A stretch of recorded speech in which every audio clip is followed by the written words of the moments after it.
Welcome everybody. My name is Gareth Jones from the Department of Geography, and I'm chair of this evening's public lecture. So great pleasure to welcome Ananya Roy to the LSE. Thought I'd do the dry bit first. Ananya is Professor in the Department of City and Regional Planning at the University of California at Berkeley, where she's also Education Director of the Bloom Center for Developing Economies and Co-Director of the Global Metropolitan Studies Center. There's of course Ananya's research and writing that marks her out as one of the leading thinkers on cities today. She is author of City Requiem, Calcutta, Gender and the Politics of Poverty, published with Minnesota in 2003, co-editor of Urban Informality, Transnational Perspectives from the Middle East, South Asia and Latin America, and author of Poverty Capital, Microfinance and the Making of Development, which was published last year, at least in the UK, by Routledge, and copies are available in the lobby on your way down. Ananya will also be around to sign copies if they so wish at the end of the lecture. Her latest book, so watch out, is co-edited with Aiwa Ong, is entitled Worlding Cities, Asian Experiments and the Art of Being Global, with Blackwell, and is due out very shortly. On a less formal note, it's a personal pleasure to have Ananya with us this evening. We first met an awful long time ago, I think, post-conference party in Dubai. Yes, another person was there as well, maybe is aware of what I'm about to say. The party involved traditional and authentic local pursuits, such as hookah pipe smoking, belly dancing, camel rides, and sand dune surfing. At my age then, it was a great relief to sit in a Bedouin tent and chat with Ananya for much of the evening.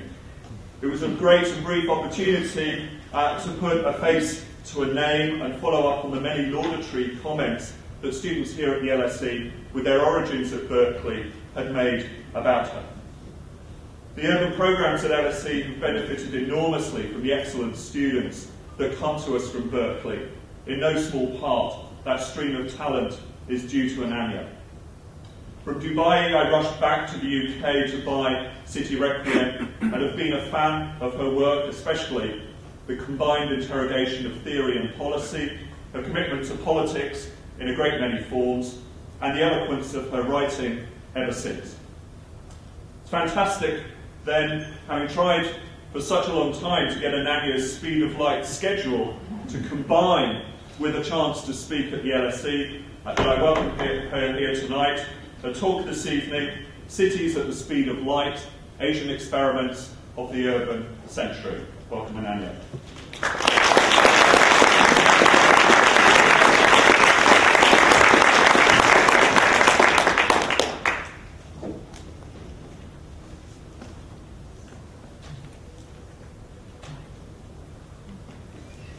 Well, let's see if I can actually get this to work as it's supposed to.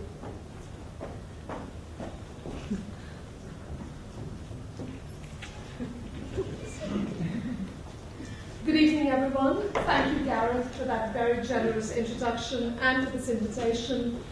It's a pleasure to be here among friends and colleagues and former students. My talk, as you can tell, is titled Cities at the Speed of Light, Asian Experiments of the Urban Century, and I will indeed, to some extent, preview the work that Aiwa Ong and I have been doing for the book Worlding Cities, Asian Experiments and the Art of Being Global. My title, Cities at the Speed of Light, suggests in somewhat obvious fashion that we need to think about cities as formations not only of space, but also of time, as experiments of space and time. Today, in particular, I want to draw attention to an urban condition where the making of urban futures is also the making of Asian futures. And so let me start with this theme of futures. In a photographic exhibit titled Standing Still, Malaysian artist Simran Gill presents images of what she describes as ambitious development projects abandoned before completion.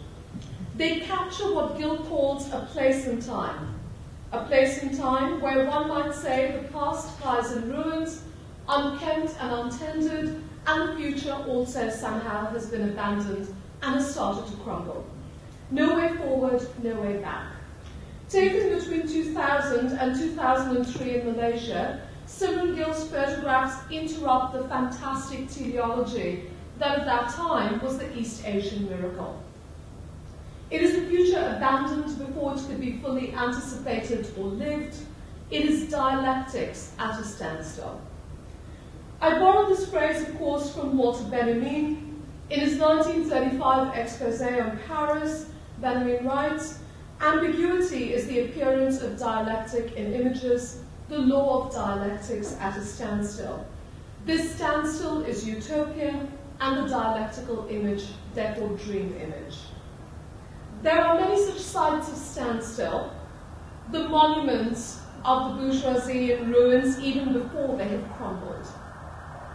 In Kolkata, for example, a city that I've studied for well over a decade now, peri-urban condominium projects mark the aspirations of the Asian world-class city. Ambitious public-private partnerships, these townships are meant to serve the global Indian. But there are many, including the city's showpiece new town, that are ghost towns.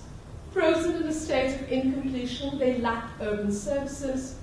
Residents survive in the ways in which slum dwellers and squatters do, in poor informal settlements, by buying water from vendors, using diesel generators, and making do with unpaved streets. Many are quickly moving out, abandoning the future. Or in Dubai, in the shadows of the Burj Khalifa, the world's tallest building, is International City, a 2,000-acre development.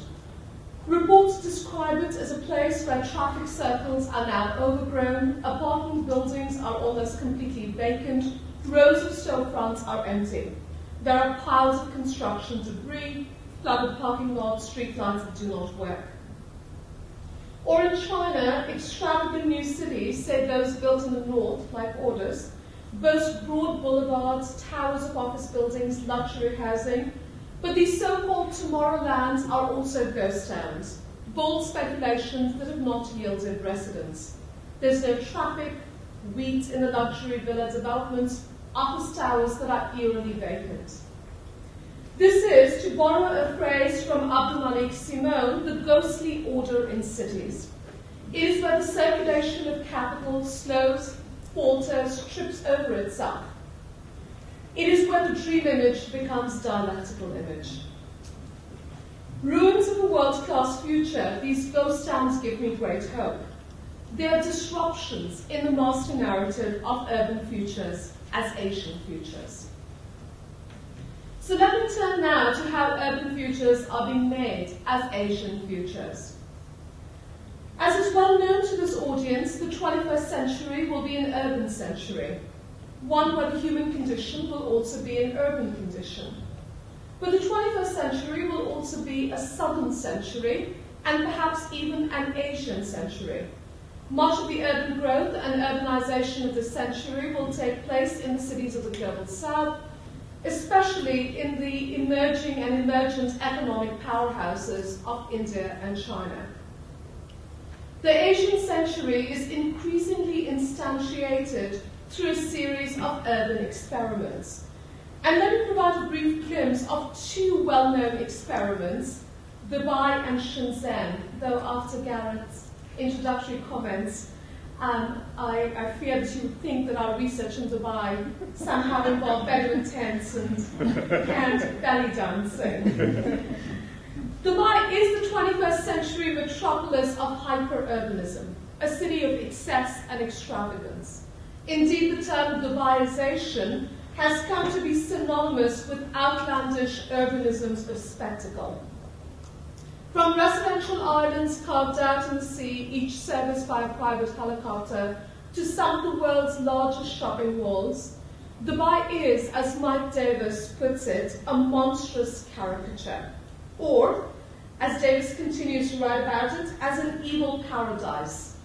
Mike Davis writes, in the cases of Dubai and China, all the arduous intermediate stages of commercial evolution have been telescoped or short-circuited to embrace the perfected synthesis of shopping, entertainment, and architectural spectacle on the most pharaonic scale.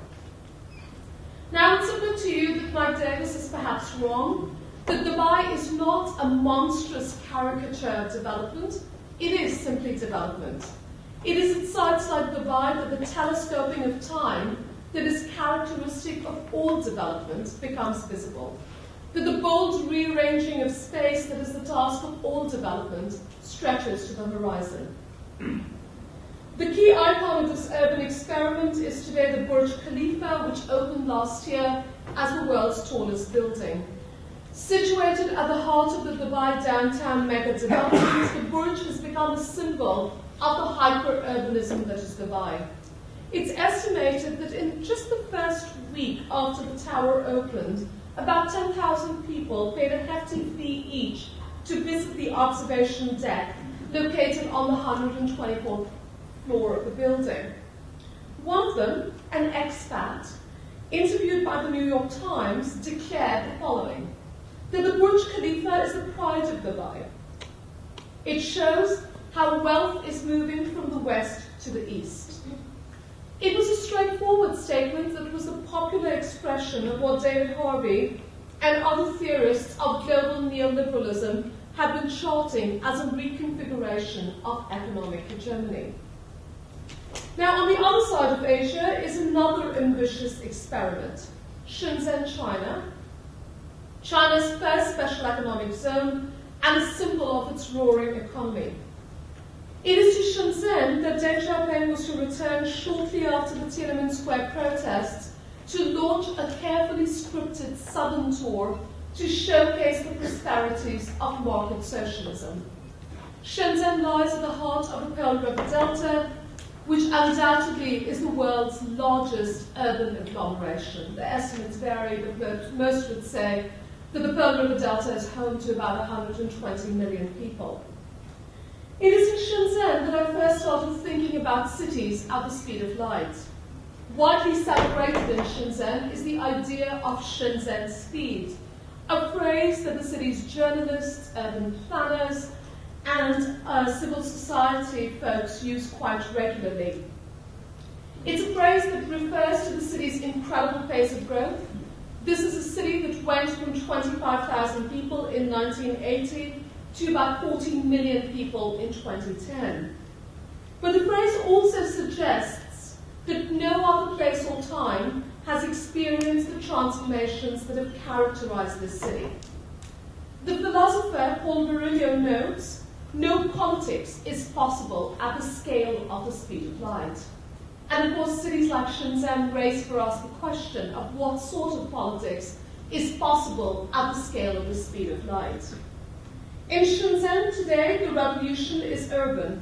Everywhere there is construction, everywhere the new becomes old, everywhere factories and paddy fields give way to condominiums and malls, everywhere fast-speed infrastructure inhabits the city. And in Shenzhen, such assertions of speed imply designating other places as those that belong to a slower temporality, those that are falling behind. It is thus that a new rail link connecting Hong Kong to Shenzhen and beyond is presented by Shenzhen planners as a high-speeding of Hong Kong. So if a decade ago Shenzhen was the provincial hinterland servicing Hong Kong with cheap labour factories and what were known as mistress villages, then today it is Hong Kong that is seen to be the island that risks isolation and backwardness. What I want to suggest is that urban experiments like Dubai or Shenzhen, these cities at the speed of light, are much more than locations. They also embody circulatory capacities. Dubai Capital, for example, circulates and travels. It reshapes urban landscapes across a wide swath of territory, from Cairo to Delhi, and so is the case with Shenzhen, that idea of a special economic zone travels far and wide. Now, it's important to know that with those travels come all sorts of interesting models, particularly those of free enterprise. Dubai itself is often billed to be an oasis of free enterprise, for example, by Mike Davis, but Dubai Capital, in fact, enters into strategic partnerships with a variety of nation-states as Dubai Capital circulates and travels. For example, in India, Emaar MGF, a joint venture between Dubai property conglomerate Emaar Properties and India's MGF Developments, has not only built gated communities replete with reference points, such as the Burj Khalifa building in Dubai, but it has also partnered with the Delhi Development Authority to build the Commonwealth Games Village. Emaar MGF billboards lining the streets of Delhi put on display Emaar's showcase project in Dubai, the Burj Khalifa, and as you see with billboards that claim that while the Burj Dubai may be the world's tallest tower, Emaar's dreams for India are even higher. Also in India, in circulation is the Chinese model of special economic zones, exemplified by Shenzhen. And of course, these zones, while circulating as models of free enterprise, are put into place by the state. As an example of these quite unusual global circulations, it's Dubai-based Emaar Properties that in India is undertaking the building of Chinese-style special economic zones. And this is partly what I mean by the making of Asian futures. I'm interested then in how these urban experiments are models in circulation. Models are a shorthand for utopian aspirations and desires, be those that reference a specific urbanism or those that are condensed versions of national experiments. So the Vancouver model, the Bogota model, the Barcelona model. The Singapore model, for example, circulates as a sign of the Asian miracle, as a story of unprecedented economic growth that is maintained and managed through the well-ordered city. I'm also interested in how these models in circulation are also, as Lisa Hoffman argues, a mode of governing the urban. Such forms of governance, she shows, takes place through the creation of quote, civilized and quality citizens. Studying how the city of Dalian in China sought to replicate a clean and green Singapore, Hoffman shows how the effort to create model cities is also the effort to create model citizens. In this case, self-responsible citizens committed to the ideals of green consumption and environmental thinking. And it is thus that the megacity of Mumbai, imagined as a dystopic collection of slums, disease, and poverty, is being reimagined by global consultants, elite NGOs, and urban planning agencies as the next Shanghai, as a cosmopolitan and slum-free utopia. The Shanghaification of Mumbai, as perhaps many of you know, has been violent, involving the brutal marginalization of the city's poor and setting into motion a series of demolitions and evictions, including the eviction of nearly 300,000 slum dwellers in just 2004-2005, a process that came to be known as the Indian Tsunami. I want to emphasize that such models in circulation are not just instances of statecraft. In the Indian case, at least, they are also the work of an urban civil society dominated by elite think tanks and middle-class associations. It is thus that Bombay First, an organization of Mumbai's wealthy and powerful, endorsed the Vision Mumbai report produced by McKinsey & Company. It was this report that first put forward in formal terms the idea of Mumbai as the next Shanghai. And in fact, Bombay First, in much of its literature and its work, continues to reference Shanghai. One example, When we talk of a resurgent Asia, people think of great changes that have come about in Shanghai, but we can transform Mumbai in the next 5 years in such a manner that people will stop talking about Shanghai and Mumbai will become the talking point. This vision of a resurgent Asia references distinctive Asian features of urban life, particularly those that are seen to be entrepreneurial. Now, part of that entrepreneurialism is, of course, Mumbai itself being imagined as a center of global finance with the aspirations to overtake Shanghai, but there are other types of entrepreneurialisms that are also celebrated. So also by Bombay Fest, there is a celebration of Mumbai's taxi drivers, for example.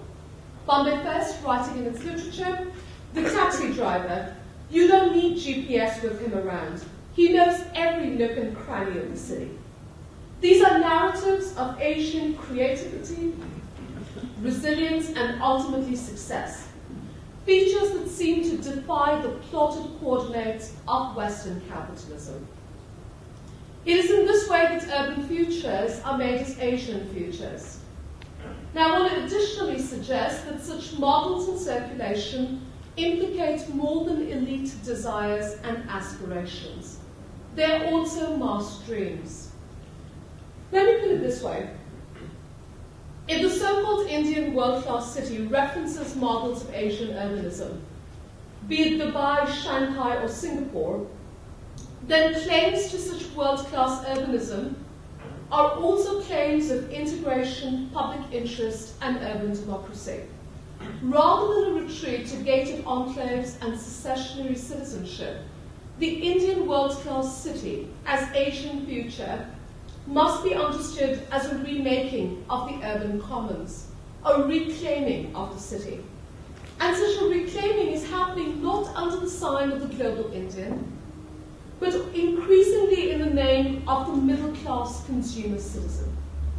Now, of course, the concept of the middle class is slippery in the Indian context and in all contexts. Leela Fernandez and Patrick Heller note that such middle-class interests are at once distinct from those of the poor and the working classes, as well as from those of the property classes. Yet organized as neighborhood associations and reform movements, the urban middle class in India has taken up the cause of the world-class city as the good city. Such forms of governance and self-governance exemplify the theme of model cities as model citizens. To extend this further, in a brilliant analysis, Asher Gertner thus argues, I quote, that the making of world-class cities is not instantiated solely or even primarily through an economic calculus of cost-benefit or through a juridical redefinition of property. Rather, it also takes shape through the dissemination of a compelling vision of the future. He writes, what I would call here a world-class aesthetic and the cultivation of a popular desire for such a future, the making of world-class subjects.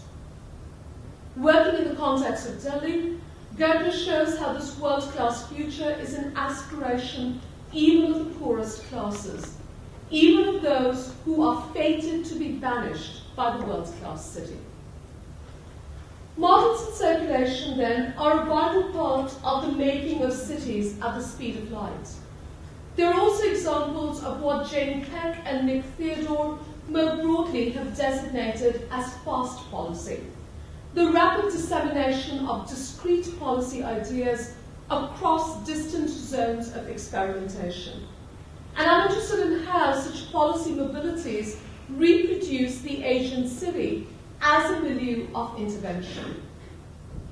But I'm also interested in how this invention is inherently unstable, inevitably subject to intense contestation, and always incomplete. Dubai, for example, is a city of iconic architecture, but it is also a city, as Yasser al-Shashtawi argues, of transitory spaces, those claimed by the migrant bodies that actually build and service the city. Or, during the most recent global financial crisis, migrants found themselves abandoned by the city and in turn had to abandon it. The crisis touched even well-off expatriates, and news reports of cars abandoned on Dubai streets and in the airport by migrant workers and well-off expats who could no longer afford them served as poignant images of the fragility of brand Dubai. And Dubai's key icon, the Burj Khalifa, which I've already mentioned a few times, is a reminder that the city-state, committed to the urban revolution, is nearly $100 billion in debt. The Burj Khalifa itself was completed only because the neighboring city-state of Abu Dhabi bailed the downtown Dubai project out. It was a $10 billion bailout that showed perhaps that petro capital is more durable than property capital. And immediately following the bailout, the Burj Dubai was renamed Burj Khalifa as a reference to Sheikh Khalifa, the ruler of Abu Dhabi. Dubai, once imagined as the center of the world, was now firmly repositioned as an Arab city. Crisis in places like Dubai is often interpreted as a rupture in established frames of success. I'm arguing that crisis must be understood as a constant supplement to the model in circulation. Chad Haynes, also writing in the Worlding Cities book, provides a provocative example of this from Dubai. His example is this, that in the early 2000s, the British American Tobacco Company offered a promotion to consumers of its cigarettes, mostly South Asian laborers, in Dubai. A drawing was to be made, and the initial idea for a grand prize was to bring the family of the winner to Dubai for a one-week visit. Upon taking an initial survey, it was learned that no one wanted such a prize. And in the end, the British American Tobacco Company offered the winners a paid trip home. Despite having migrated to Dubai with dreams of city streets paved in gold, most of these migrant workers lived under conditions of poverty in quite dismal hostels, which they did not want exposed to their families back home. Or take the case of Shenzhen, and the ways in which, once again, crisis is a supplement to Asian futures, and to those futures in circulation. Shenzhen, as you all perhaps know, is the world's workshop. It is in Shenzhen's factories that the world's favourite commodities, our favourite commodities, from iPods to iPhones, are churned out.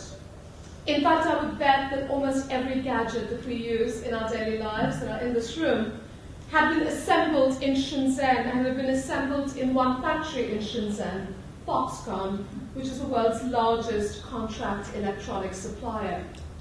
That assembly line that fuels our urban cosmopolitan lifestyles is, of course, usually invisible to us, except at rare moments. One of these moments happened a couple of years ago when a Shenzhen migrant worker, completing the assembly of an iPhone, took a photograph of herself and left it on the iPhone.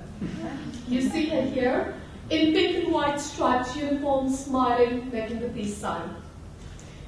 The phone was to make its way into the hands of a British consumer. We know him as Mark M49 UK. And in post of the image, she was only known as iPhone Girl. We don't know her name, we don't know what happened to her. She was presumably fired. But in the circuits of cyber circulation, for a while, iPhone Girl made visible to us the place that is Shenzhen. How do we interpret iPhone Girl? Following Donna Haraway, let me suggest that the iPhone Girl is a cyborg figure, a hybrid of woman and machine, the techno-social subject of capitalism at the speed of light.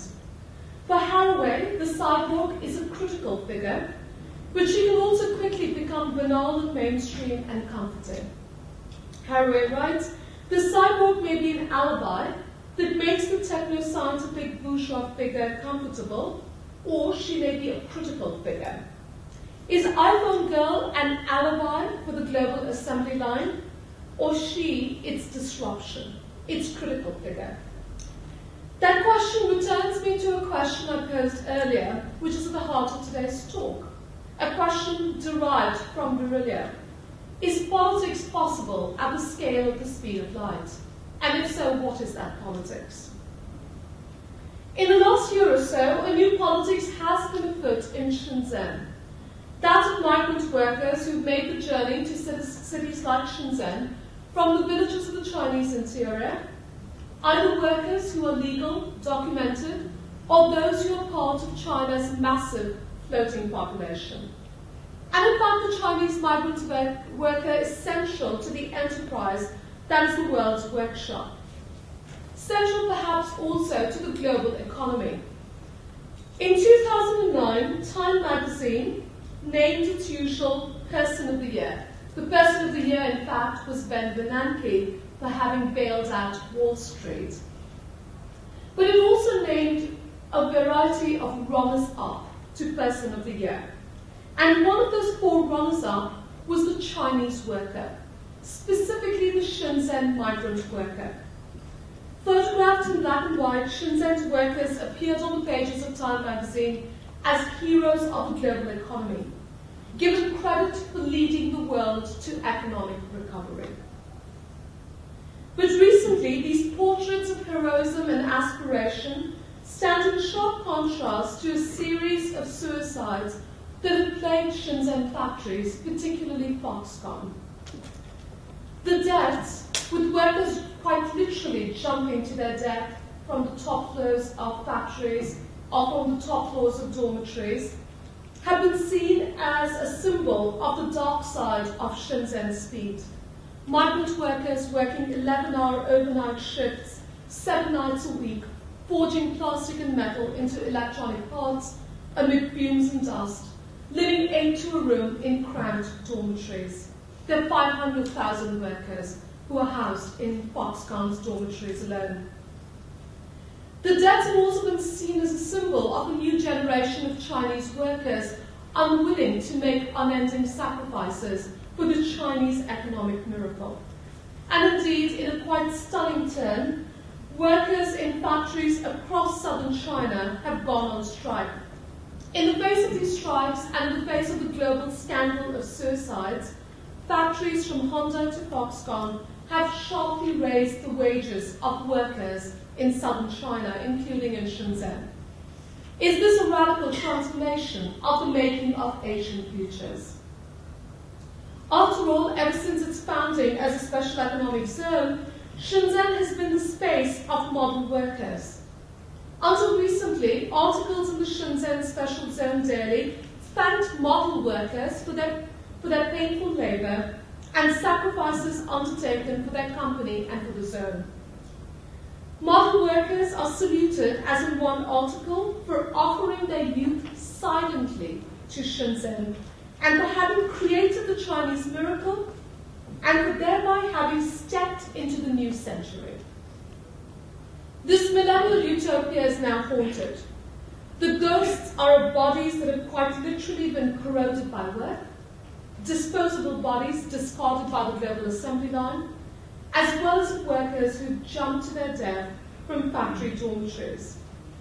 So then the question before us is this: is necropolitics the only politics possible at the speed of light?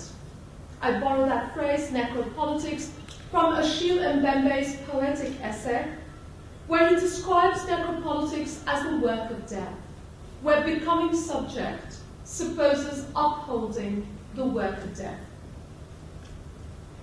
You can tell by now that I'm interested in uncovering the politics of Asian experiments with world-class urbanization, in foregrounding the various dialectics at a standstill that haunt the making of cities at the speed of light, the radical instability that accompanies these models in circulation. And with this in mind, let me turn briefly to a case that I've been studying for a while now, that of Kolkata, India, and the broader case of the making of the Indian world-class city. To give you an example, yet another example of dialectics at a standstill. I've already argued that the experiment that is the Indian world-class city must be understood as a claim to the Asian century, but it must also be understood as a master dream. I borrowed this term from Sugata Mehta, who has argued that just as cinema is a master dream of the audience, Mumbai is a master dream of the peoples of South Asia. I've also suggested that the making of the Indian world-class city has entailed a quite violent expansion of the frontier of urbanization, a smashing of the homes and livelihoods of the urban poor. Such practices include not only slum demolitions and evictions, but also a set of urban enclosures through special economic zones and peri-urbanization. In Kolkata, for example, a long-standing leftist regime has promoted the rapid urbanization of the city's periphery through the development of new towns. Underwritten by public-private partnerships, they are formed through the erasure of the land and livelihood claims of squatters and sharecroppers, and through the enclosures of wetlands, fisheries, and other commons. But the city, and the Indian world-class city more broadly, has also come to be confronted, indeed encircled, by a blockade. In 2006-2007, two uprisings in West Bengal, and really in the Calcutta metropolitan region, one in Shingur and the other in Nandigram, captured the national and even international imagination and demonstrated the dialectics of standstill that haunts the making of Asian futures. Shingur, a site at the edge of Kolkata, was to house the Tata Corporation's flagship nanocar factory. The nanocar is, of course, the world's cheapest car and is a dream image of middle-class automobility in India.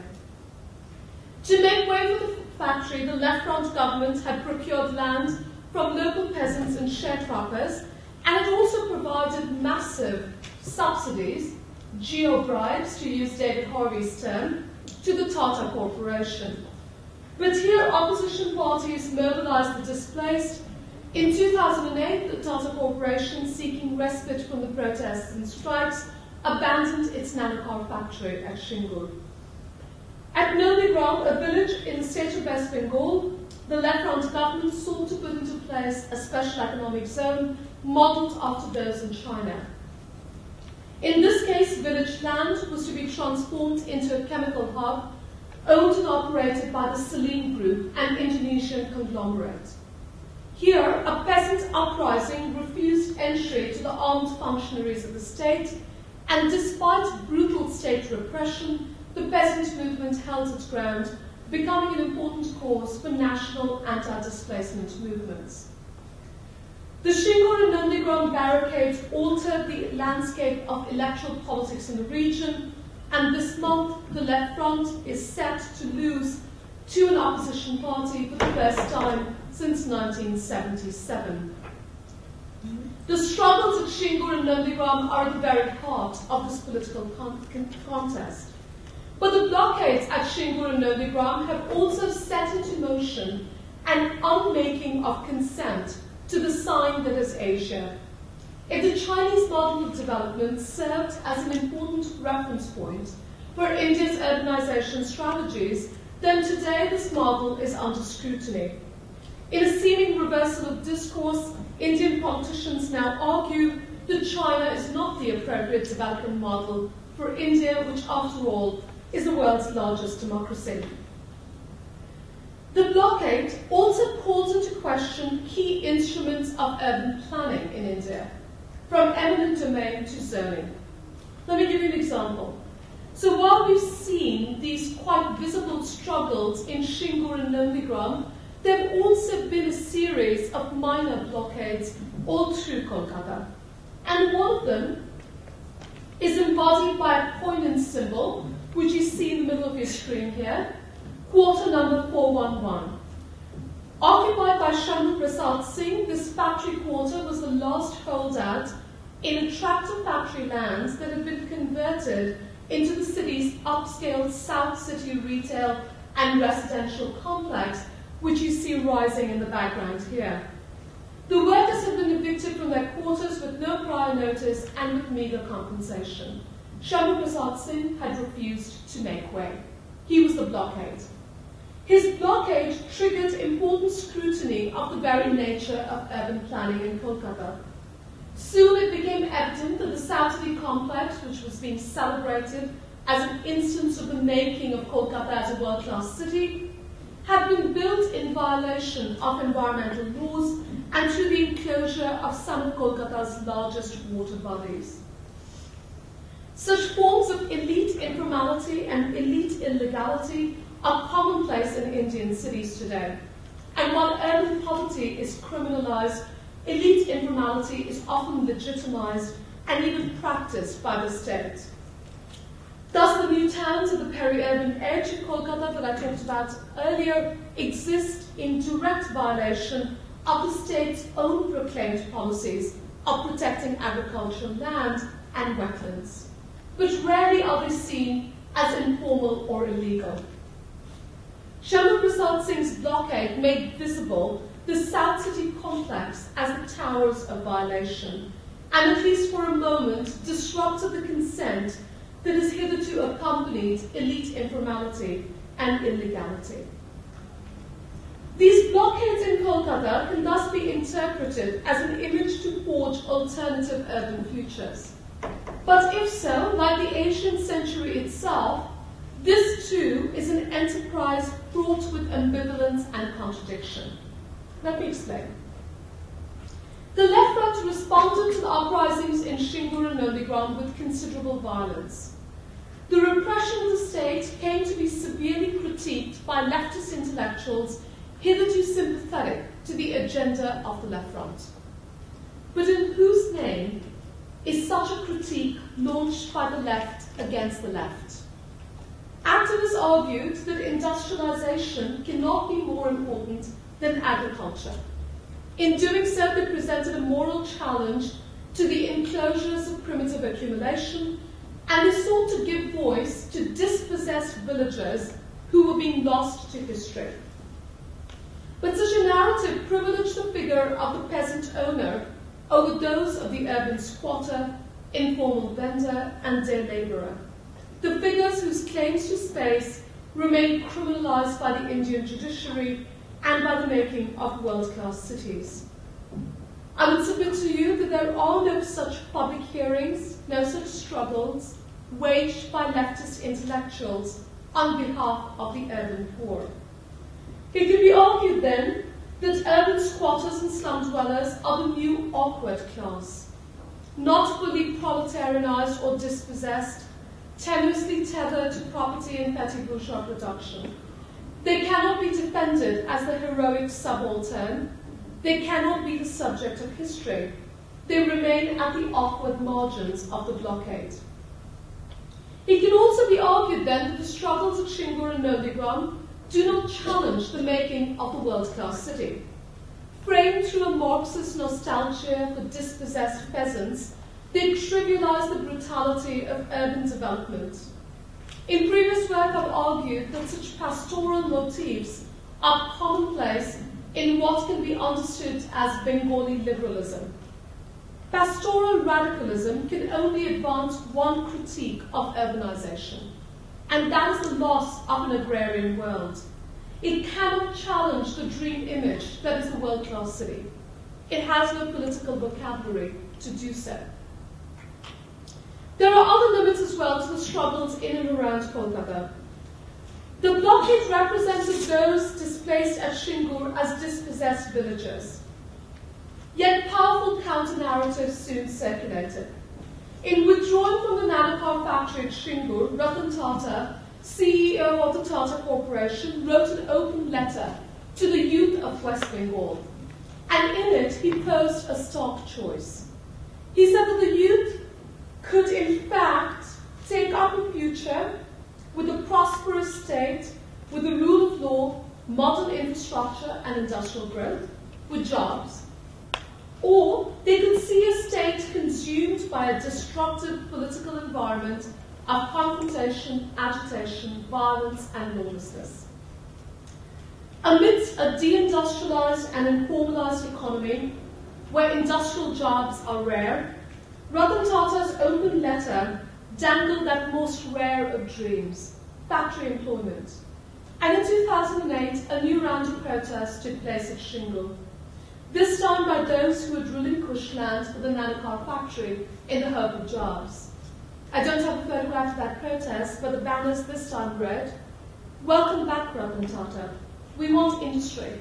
We want jobs. We do not want confrontation." This too was a blockade, this time in defense of industrialization.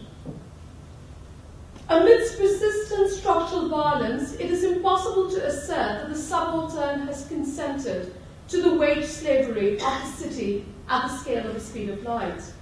Yet it is equally impossible to assert that industrialization and urbanization are elite interests imposed on the working classes and on the poor.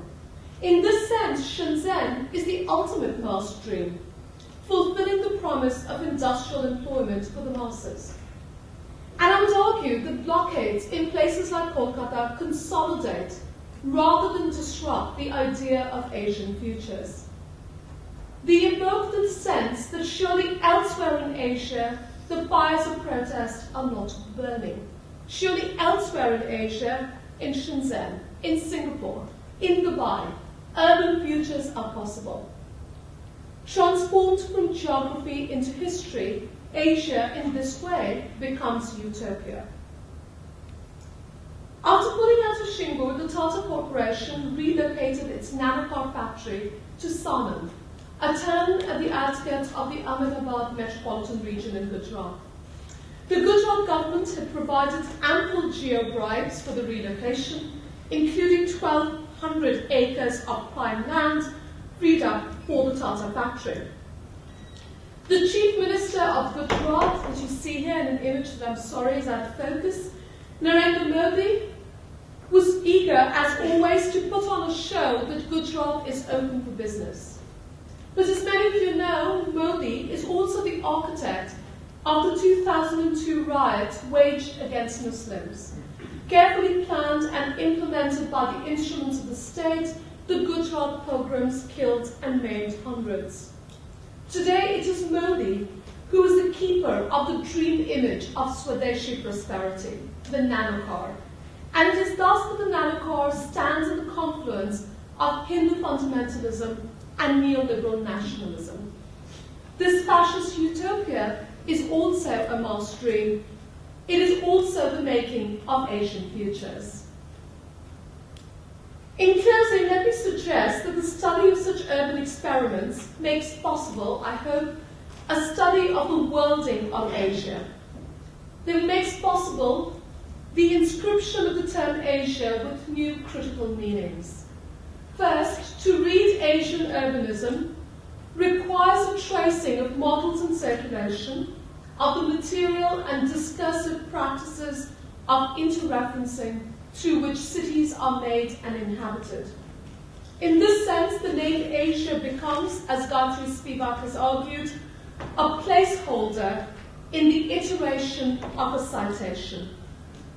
Such a conceptualization moves us away from locationist references of Asia to understandings of emergence, reticulation, and circulation. And it also makes evident the citationary structures of urban capitalism, those that unfold through the iteration of key Asian themes and icons, including that of the Asian city. Second, it is worth thinking of Asia as an unstable signifier, as an invented latitude. And for those of you who spent any time in South and Southeast Asia, you've seen these ads of Malaysia, truly Asia, complete with a cosmopolitan, multicultural shopping experience embodied always to the body of the woman.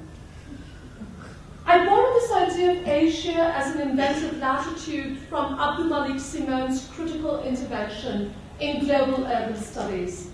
Seeking to locate cities from Dakar to Jakarta across an invented latitude, Simone calls for attention to shared colonial histories, development strategies, trade circuits, regional integration, common challenges, investment flows, and geopolitical articulation.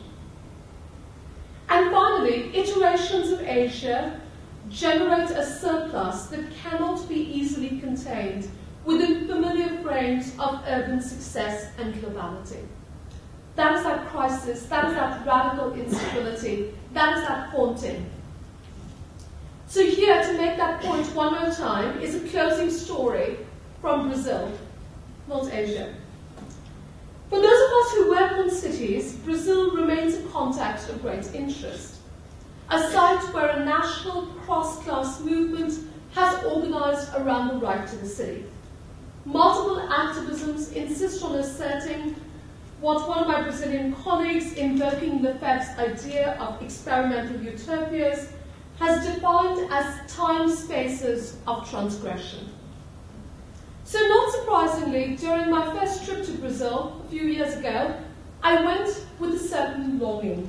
Having worked in India for a long time, in that brutal frontier of urbanization, I was eager to see Brazil as the counterworld to Asia, to find there a politics that was possible at the scale of the speed of light, a politics of resistance, and one that could also disrupt the worlds of Asia.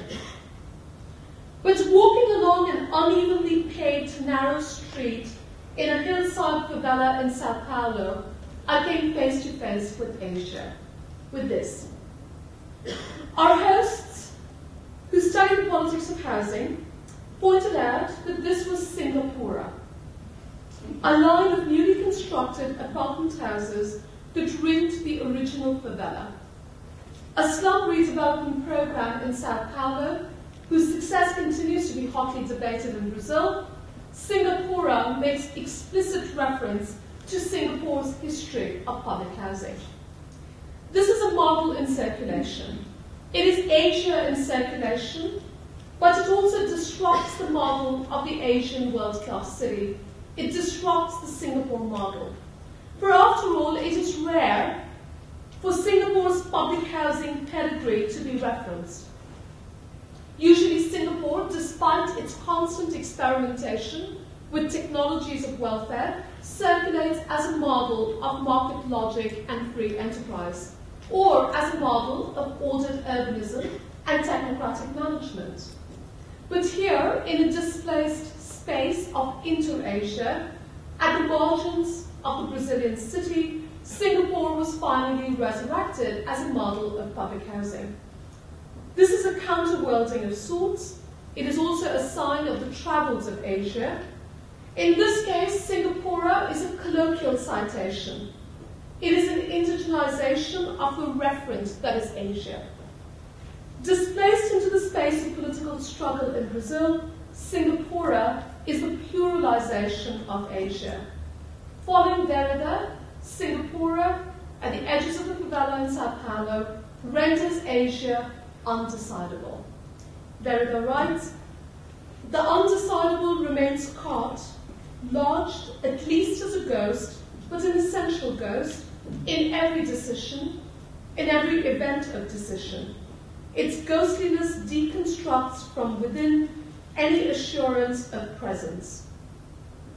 It is my hope that such attention to the making of Asian futures and to the ever-present supplements of crisis and standstill will make it possible for us to reinterpret global urbanism and its established geographies of theory.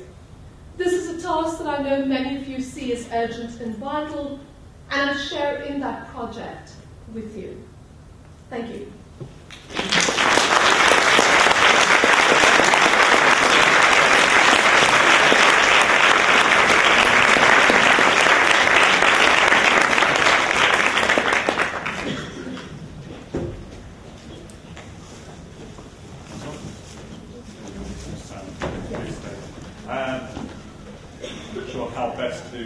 Handle this, but maybe we could firstly thank you, Ananya, for a wonderful and inspiring talk, and invite to the floor for any questions or comments to Ananya related to the lecture today.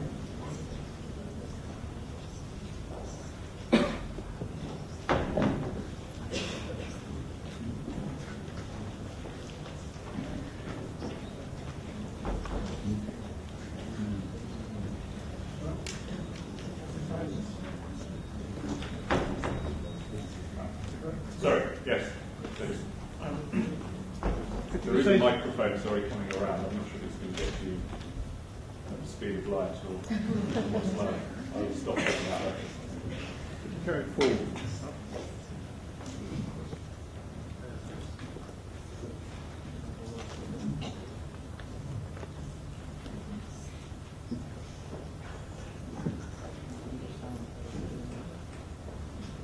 I'll talk loudly. All right. In addition to the kind of forces you've described, we're entering a century in which we're going to have the pressures of climate change on rural areas, which will increase the migration to cities that you've already described. What's your guess about prospects for cities to absorb the kind of climate refugees that will be produced during this century? So obviously this is not necessarily a topic on which I'm an expert, but I think history tells us that cities have quite incredible capacity to absorb all sorts of refugees and migrants. That we think of cities as both exclusionary and yet open spaces, then cities in fact are home to all sorts of social groups. I think the Chinese case is particularly interesting because there are, of course, in China quite severe limits on who can be part of a city, who can have urban citizenship. Now, despite that, China is also home to a massive floating population that in quite extraordinary and everyday ways defy those bans on migration. A second piece to this is that I also think we're witnessing, in the context of climate change, quite interesting experiments, both urban and rural, with the idea of green cities. And again, in the Chinese case, there's a great deal of ambition to leapfrog stages of development and to, in fact, think about the Asian century as an eco-century. One of the multiple chapters in the Worlding Cities book is by an anthropologist called Shannon May, who studies the eco-villages that are being built in China that are meant to have zero carbon footprint. And there seem to be an alternative to Chinese urbanization. You'll have to read Shannon's work because it speaks for itself. But I think this too is part of the models in circulation, which is perhaps a corollary to the question that you asked.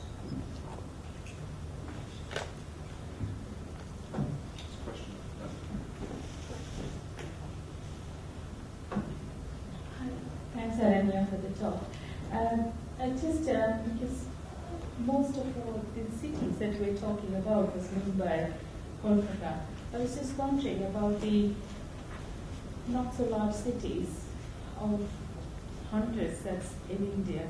What would be your urban narrative? Is it an urban situation as well? What would be? Have you studied that, or what are your thoughts on that?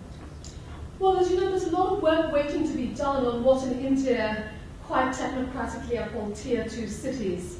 You can argue that the making of world-class cities is an enterprise restricted to India's megacities, to cities precisely like Kolkata, Bangalore, Delhi, Mumbai, and so forth.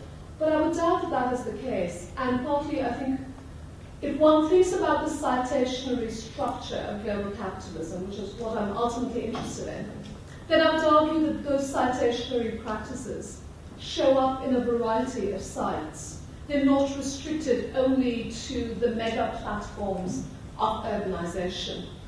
I think the other piece of this is to think about the sort of urban space that a special economic zone is. So that one of the models in circulation in the Asian century is this weird thing called a special economic zone, which Shenzhen as an exemplar, well, is a city, it's a zone.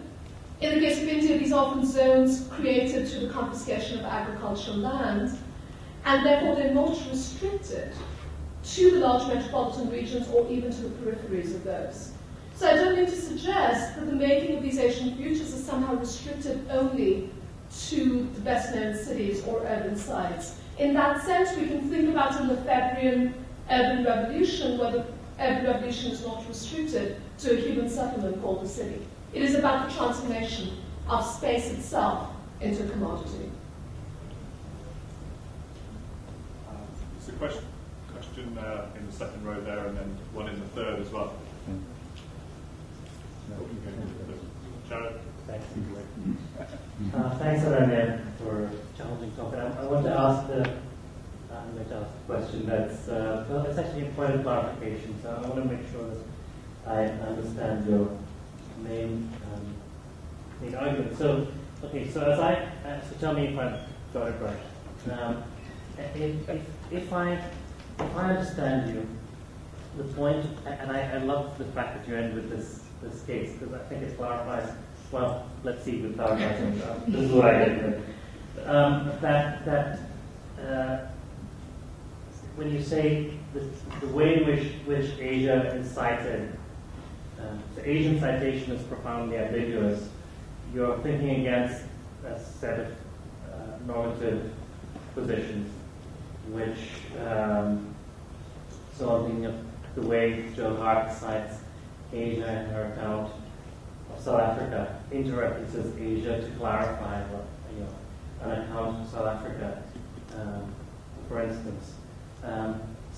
Asia in that sort of normative vision stands in for a kind of capitalism in which, undergirded by land, as you well know, undergirded by land reform or public housing and the Castell story, and therefore it's a model of a sort of a social democratic capitalism, a stable form.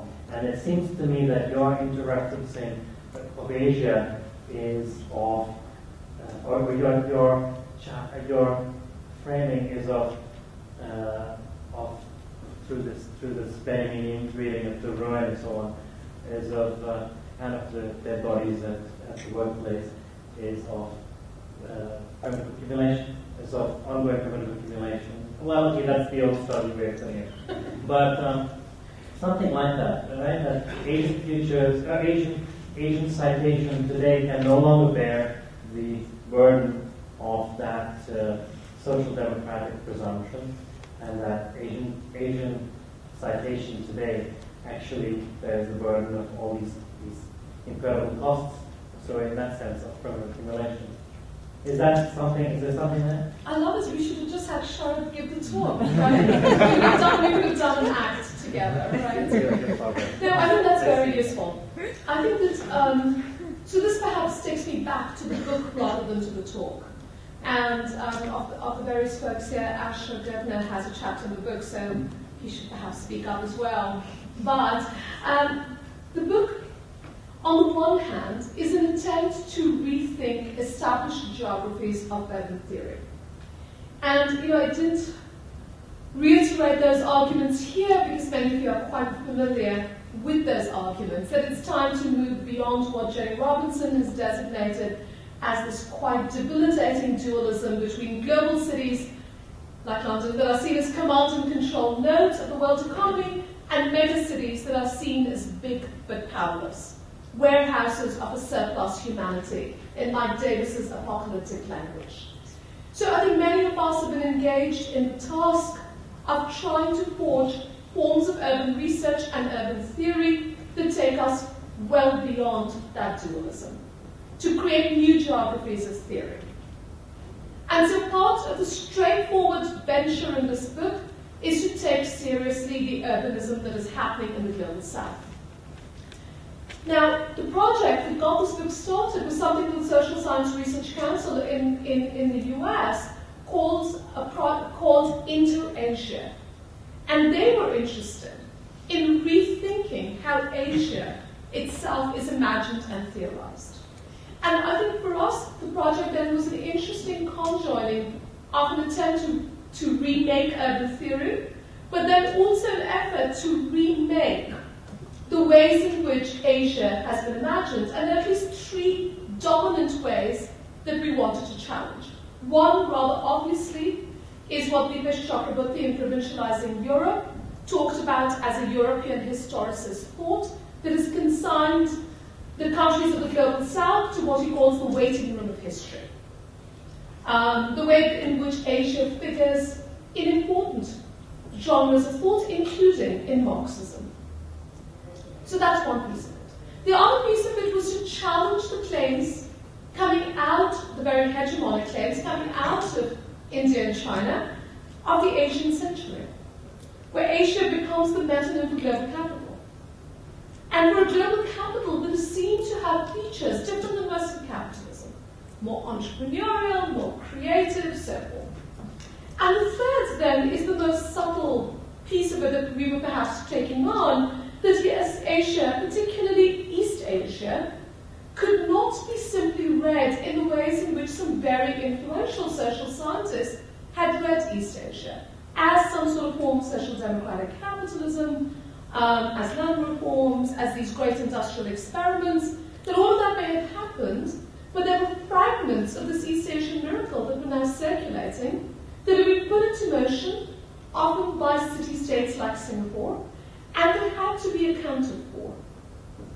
And to account for this, for us, meant looking quite seriously at the urban. That quite a bit of the circulation, this experimentation, was happening at the scale of the urban, though of course I'm sure this work could be done at other analytic sites.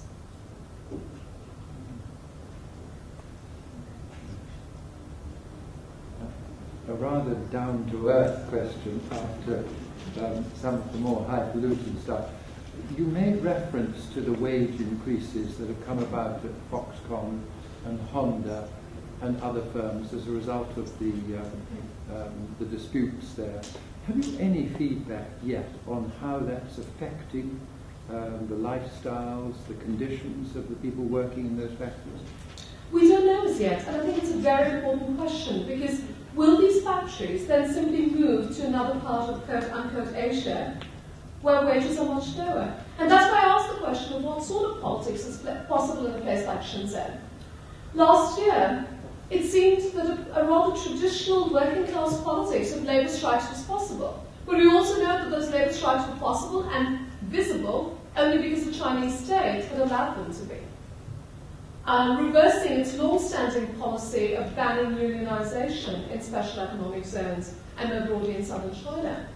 So whether or not these workers, who indeed have gone on strike, will be able to retain these jobs remains to be seen. And this, again, is this radical instability that I'm talking about. I'm very interested in how these outcomes are not at all guaranteed.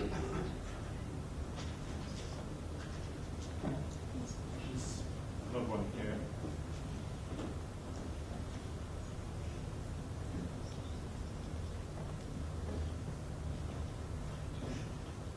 Thank you. You said there are many causes of the fragility and the vulnerability of the city by student life.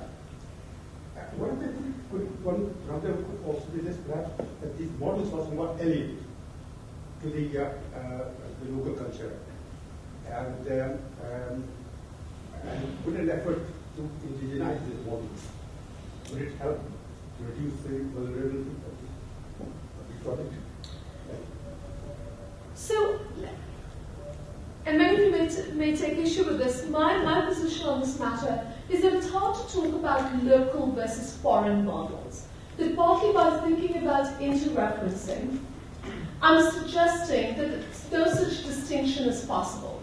That we're looking at models in circulation, and as we look at these models in circulation, it's very hard to say that the Singapore model is alien to India, and therefore it does not work, or that special economic zones are alien to India, and therefore it does not work. Because really what is circulating is a fragment, it is already indigenized, it has been already co-opted and appropriated, but it also circulates. So, for example, one way of having framed this talk would have been to talk about a global neoliberalism as a universal script, and that it lands in places like India and it runs into trouble. But I would suggest that neoliberalism in the Indian context, for example, is homegrown, and that homegrown conjuncture is a particular combination of global capital, diasporic investment, state practice, middle-class associational life, even possibly following Asher's work, the aspirations of the urban poor. So those are the sorts of conjunctures that I'm interested in, where it's much more difficult to talk about what is local and what is not. And in fact, precisely the narrative of Asianness automatically indigenizes all of this. Now, the ways in which there are also certain seductions built into these travels. So it's not surprising that Indian urban planners so often look to these three Asian models, Dubai, Singapore, and Shanghai, as inspiration, because the lament is that India is this democracy, messy, people on the way of development. Look at these other places, they don't have to deal with it. But that is not so much a foreign model somehow landing in India. This is very much already an indigenous vocabulary that, in fact, articulates a certain vision of the future. I think I use the Brazil case as an example, perhaps, again, not as something foreign that lands, of a slum redevelopment project that chooses this very interesting reference to this distant zone of experimentation, and in doing so, seeks to legitimize the idea of public housing, an idea that is unpopular in this particular city. Any other follow-up questions? All right, follow up. Three. Oh, sorry. We will not like answer this question, but follow the page. Is there enough religious thought on this issue? I mean, does India have enough thinkers to think on this issue of organization? Thank you. Well, I think there's all sorts of thinking about the urban that's happening in India. And partly, what I wanted to highlight is that this thinking is not only happening in elite groups, but happening across the socioeconomic spectrum.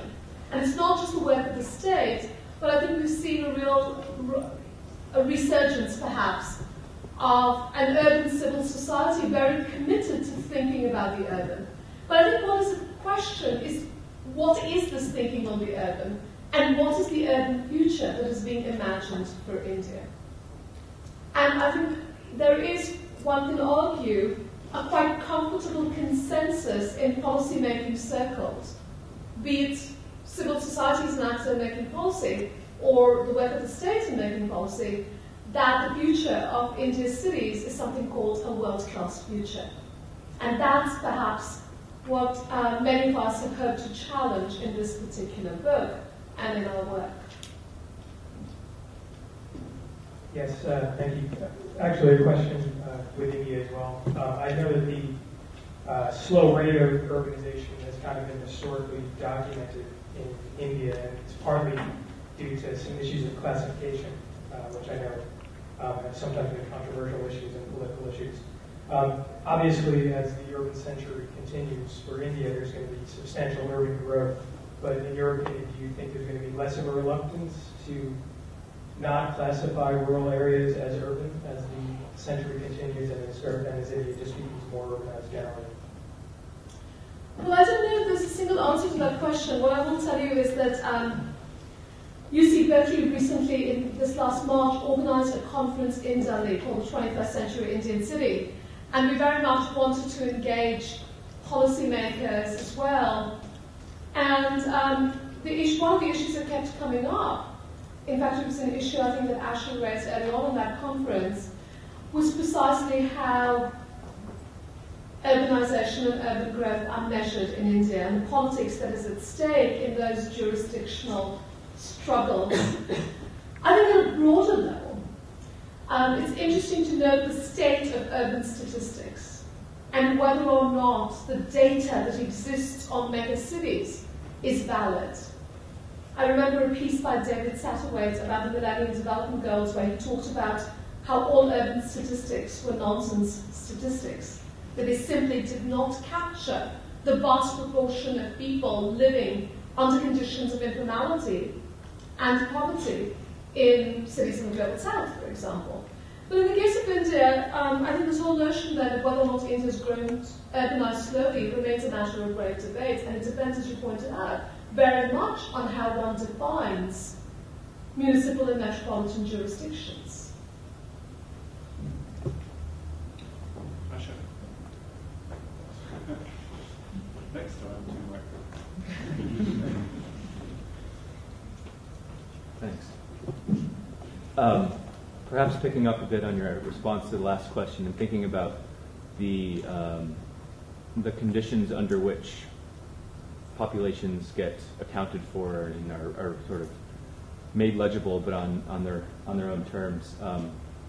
I'm reminded of a recent article by Abdul Malik Simone, who you mentioned in the talk, who talks about the conditions that are necessary for securing of the majority, by which he means the conditions that are necessary for the majority of the urban poor who share certain economic, cultural commonalities, but who aren't necessarily, they don't have a shared necessarily political association to gain recognition or voice or this type of thing. And I'm wondering, it seems like a number of the examples discussed today seem to imply perhaps that these citationary practices often draw from locations elsewhere in order to sort of perhaps mobilize an imaginary of as an elsewhere that in which that future was possible or may be possible. But I'm wondering if there are examples from the book or elsewhere in which it's something in a maybe it's the wrong word, it's more local, or in which it's more grounded in the conditions of the present as a time space. But you're also looking for an example with some hope in it, right? You're looking for progressive politics. Aren't I always? Well, I think that what is at stake more broadly is, again, how do we present a challenge to this very dominant, seductive narrative of a world-class city? And what sort of politics makes possible that challenge? And I think what we're seeing in the work of Abdul Malik Simone, but also in the work of really thoughtful activists, is the idea of an urban majority. So when we were in India, we heard from groups like Seva, activist groups, and they've clearly mobilized around this idea of an urban majority. To say, well, the world-class city serves, at the end of the day, a small proportion of those who live in that world-class city. What would it mean for us to reconceptualize cities as spaces of the urban majority? Which in many of the cities that I've talked about will be migrant workers, the floating population, squatters, slum dwellers. But what I'm interested in is at what moments that imagination of an urban majority can also become a citation. I'll give you one example. There were many of us who do work on cities who'd been invited to a conference in Shenzhen, China, about a year and a half ago. And we were asked, as part of the usual rituals of academic conferences, to meet with some local journalists who wanted to interview us. And these were local Shenzhen reporters. Here they were sitting down with a bunch of academics. And their first question was, what is the global city? It's a good thing Neil Brenner was there, we passed that one on to him. But they were really interested. So I realized the ways in which this was an indigenized concept, right? Which is why I'm resisting the local foreign thing. This made perfect sense to them. It was their common sense, everyday vocabulary. And the second question was, the Burj Khalifa in Dubai had just opened. And despite that story of the debt crisis in Dubai, the second question was, you've seen Shenzhen, have you not? You've taken a tour. You are expert. You tell us if we should build in the next few years a tower taller than the Burj Khalifa. Will that make us a global city?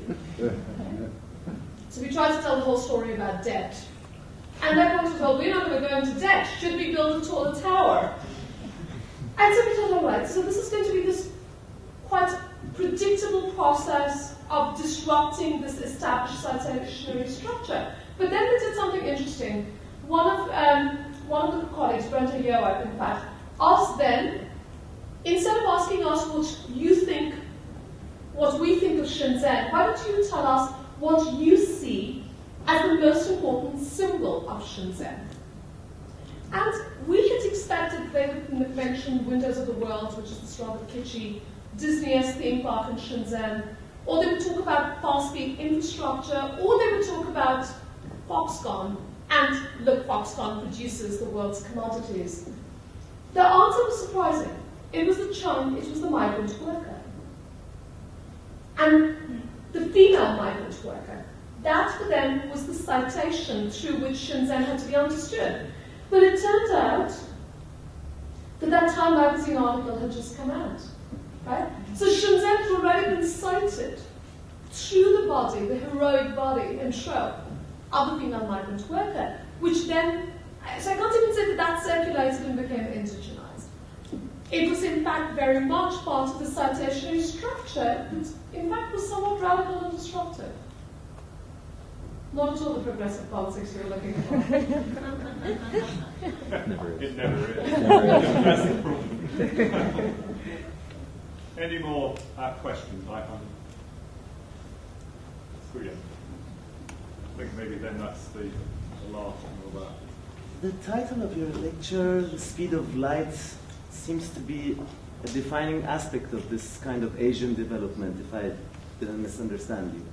And then you had this sentence from Paul Virilio, the impossibility of speed of light politics.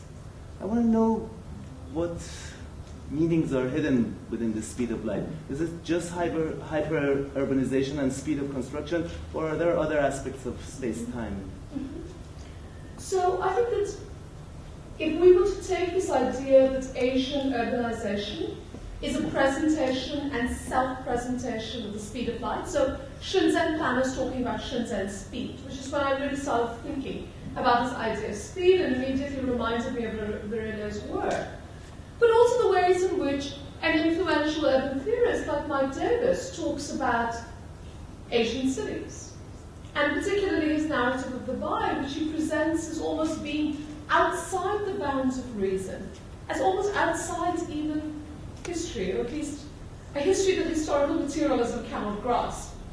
And it's a very particular framing, because on the one hand, in Davis's work, you have a place like Dubai, which he also lumps with China. It says there's a telescoping and a short-circuiting of history.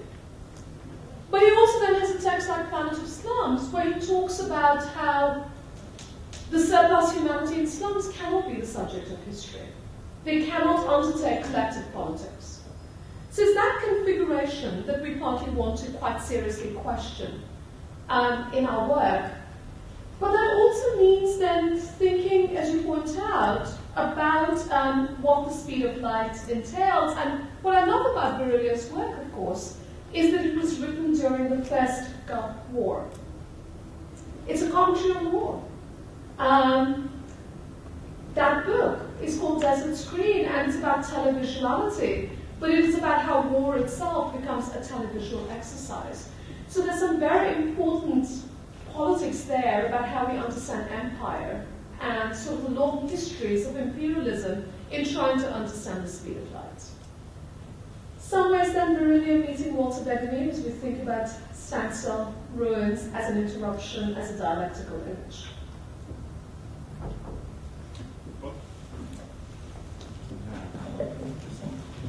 Many thanks, Ananya, for, as Sharad, I think, put it, a challenging and, I think, altogether fantastic, fabulous talk to us this evening. I'm struck by the numerous kind of registers to speed in the lecture itself, obviously from light at one extreme and standstill and suicide, and dead stop, essentially, at the other, as somebody who personally, politically, and in other ways, rather likes the notion of slowness. I hope that slowness has a future, at least somewhere in Asian cities, wherever they may be, looking forward. Thank you very much, Ananya.